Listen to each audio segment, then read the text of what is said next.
దేవుని వాక్యం చదువుకుందాము. యోవేలు గ్రంథము 2వ అధ్యాయము 21వ వచనము.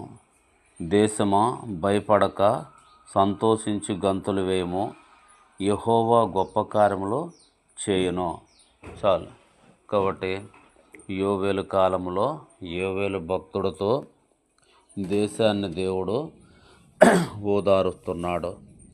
దేశాన్ని దేవుడు ధైర్యపరుస్తున్నాడు.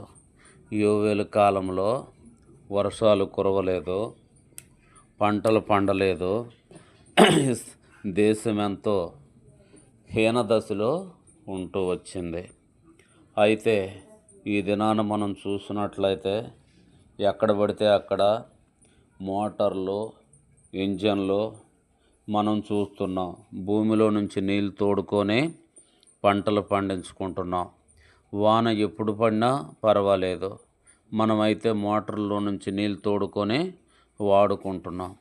అప్పుడు మన పూర్వీకుల కాలంలో అలా కాదు, వాన పడితేనే పంటలు పండేటివి. కాబట్టి దేశము భయపడక సంతోషించుము, యెహోవా మీ కొరకు గొప్ప కార్యములు చేయును అంటున్నాడు. ఎద్దులారా, గొర్రెలారా, మీకు పచ్చిక సమృద్ధిగా ఉంటుంది, భయపడొద్దు అంటున్నాడు. యెహోవా మీ కొరకు గొప్ప కార్యాలు చేస్తాడు. తొలకరి వర్షము, కడవరి వర్షము మీకు సమృద్ధిగా పండిద్ది. మీ గానుగుల్లో ద్రాక్షారసం ఉంటుంది, మీ తొట్టిలో ద్రాక్షారసం ఉంటుంది. కాబట్టి మీరు భయపడొద్దు, యెహోవా మీ కొరకు గొప్ప కార్యాలు చేస్తాడని యోవేలుతో దేవుడు చెప్తూ వచ్చాడు.